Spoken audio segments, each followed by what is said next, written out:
بسم اللہ الرحمن الرحیم۔ اس ویڈیو میں یا اس ایپیسوڈ میں ہم ولید بن عبد الملک کے بارے میں پڑھیں گے، جس نے 705 سے 715 تک حکومت کی، اور یہ عبد الملک بن مروان کا بیٹا تھا، اور عبد الملک نے اپنی زندگی میں ہی اس کے لیے بیعت لے لی تھی، اور اس طرح عبد الملک کے انتقال کے بعد یہ خلیفہ بنا ہے۔ اس کی ماں ولادہ بنت باز قبیلہ عبس سے تعلق رکھتی تھیں، اور یہ ولید جو تھا اس کے بارے میں مشہور ہے کہ اس کو تعلیم سے زیادہ شوق نہیں تھا، لیکن بڑا اچھا سپہ سالار اور منتظم تھا، اور اس کی خوش قسمتی تھی کہ جب اس کا والد فوت ہوا ہے عبد الملک، تو اس نے تمام جو سلطنت اسلامیہ تھی اس کے اندر جتنی بھی بغاوتیں تھیں کچل کے رکھ دیا تھا، امن و امان قائم ہو گیا تھا، ہر طرف خوشحالی تھی۔ اس لیے اس کے دور میں بہت زیادہ فتوحات ہوئیں، اور اس کی خوش قسمتی ہے کہ اس کو قتیبہ بن مسلم، اسی طرح موسیٰ بن نصیر، طارق بن زیاد اور محمد بن قاسم جیسے جرنیل ملے، جنہوں نے دنیا کی تاریخ بدل کے رکھ دی۔ تو اب ہم سب سے پہلے قتیبہ بن مسلم کی فتوحات کے بارے میں پڑھیں گے۔ یہ قتیبہ بن مسلم جو تھا، یہ مصر کا ایک بہت ہی بہادر جرنیل تھا، اور اس کو حجاج بن یوسف نے، جو ترکستان، چین، ترکمانستان، بخارا، یہ جتنے بھی علاقے ہیں، یہاں کے ترک جو تھے وہ اکثر باغی ہو جاتے تھے، حالانکہ یہ علاقے خلاف حضرت عمر رضی اللہ تعالیٰ عنہ کے دور میں ہی کافی سارے علاقے فتح ہو گئے تھے، جس کا میں ذکر کر چکا ہوں، لیکن پھر بھی یہ لوگ باز نہیں آتے تھے، بار بار بغاوت کرتے تھے۔ تو اس لیے حجاج بن یوسف نے قتیبہ بن مسلم کو یہاں گورنر بنا کر بھیجا، اور قتیبہ بن مسلم جو تھا یہ بہت بڑا تاریخ میں جرنیل گزرا ہے، جس نے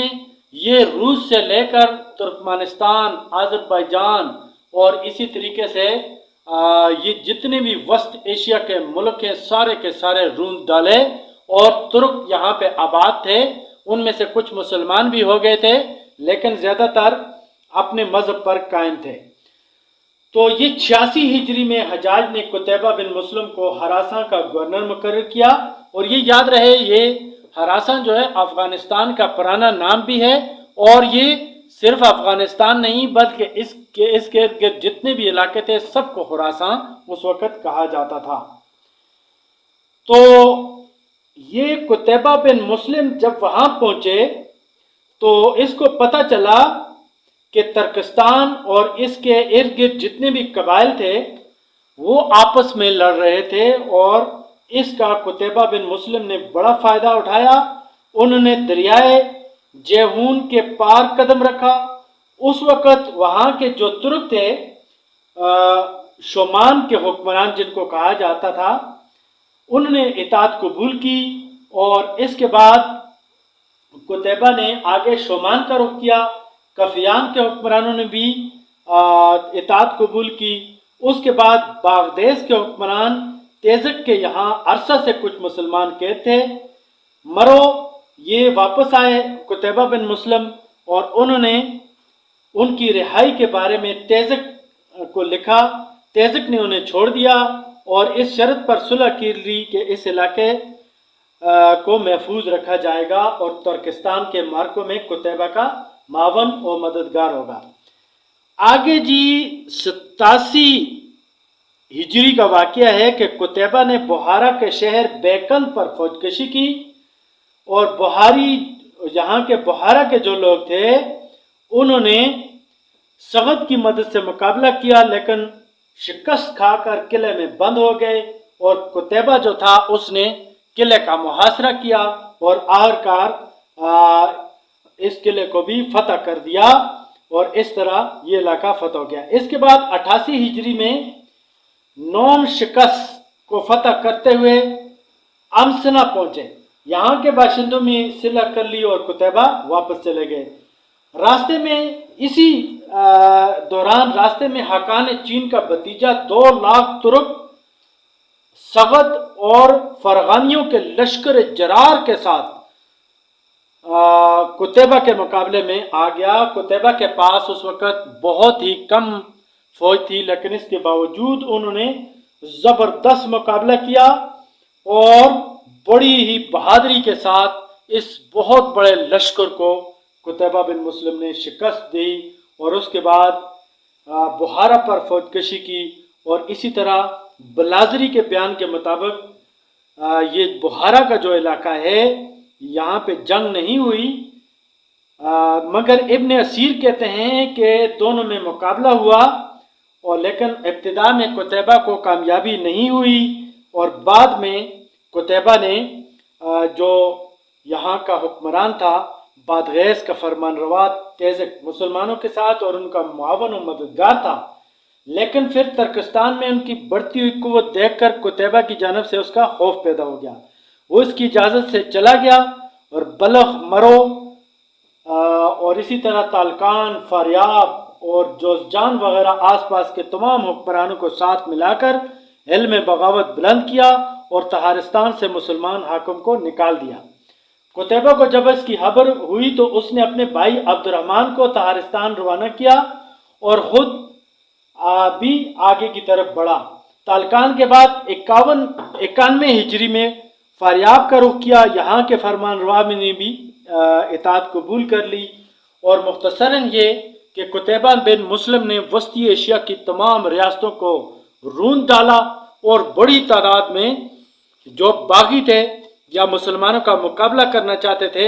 ان کو شکست سے دوچار کیا، اور اس طرح سارے کے سارے علاقے مسلمانوں کے قبضے میں آ گئے۔ اسی طرح 93 ہجری میں خوارزم شاہ نے خود سے قتیبہ کی اطاعت قبول کی، اور اس طرح یہ خوارزم شاہ کا جو علاقہ ہے یہ بھی اسلامی سلطنت میں شامل ہو گیا۔ اس کے بعد قتیبہ آگے بڑھا اور سمرقند کا جو علاقہ ہے وہاں پہ بھی انہوں نے فوج کشی کی، اور شدید لڑائی کے بعد سمرقند کا علاقہ بھی مسلمانوں کے پاس آ گیا۔ اور اس کے بعد یہ قتیبہ بن مسلم جو تھے یہ آگے بڑھتے گئے، اور آگے بڑھتے بڑھتے انہوں نے یہ چین کے بالکل یعنی یہ ترکستان، ازبکستان، خراسان، افغانستان وغیرہ یہ سارے کے سارے علاقے فتح کرنے کے بعد یہ بالکل چین کی سرحد پر پہنچ کے قتیبہ بن مسلم، اور انہوں نے فیصلہ کیا کہ اب چین پر فوج کشی کا وقت آ گیا ہے۔ اس لیے قتیبہ بن مسلم نے یہ 96 ہجری کا واقعہ ہے کہ انہوں نے جو حاکان تھا چین کا اس کی طرف ایک وفد بھیجا اور اس سے کہا کہ آپ اطاعت قبول کر لیں، اگر اطاعت قبول نہیں کرتے تو جنگ کے لیے تیار رہیں۔ حاکان چین مسلمانوں کی قوت کا اس کو اندازہ ہو گیا تھا کہ قتیبہ بن مسلم نے راستے میں آنے والے سارے علاقے فتح کر لیے ہیں، لہذا اس نے جزیہ دے کر بہت سے قیمتی تحفے قتیبہ کے پاس بھیجے، اور اس طرح یہ خاقان چین کے ساتھ سمجھوتا ہو گیا، اور قتیبہ بن مسلم جو تھا وقتی طور پر اس نے اپنے آگے بڑھنا روک دیا۔ بہرحال اس کا پلان یہ تھا کہ میں پورے چین کو فتح کرتے ہوئے آگے بڑھوں گا اور پھر ہندوستان کا نمبر آئے گا، لیکن بہرحال بعد میں ولید بن عبد الملک کے بعد جب سلیمان خلیفہ بن کر آیا تو یہ اس کے دور کے حالات میں ہم قتیبہ بن مسلم کے بارے میں پڑھیں گے، تو اس نے قتیبہ بن مسلم اور اسی طرح جتنے بھی باقی جرنیل تھے جن کا تعلق حجاج بن یوسف سے تھا، تو ان کے ساتھ ان کا رویہ انتہائی دوسری قسم کا تھا، کیونکہ انہوں نے ولید بن عبد الملک جو تھا اس کے بیٹے کو بعد میں خلیفہ بننے کے لیے اس کی حمایت بھی کی تھی، تو اس لیے سلیمان بن عبد الملک ان کے خلاف تھا اور بعد میں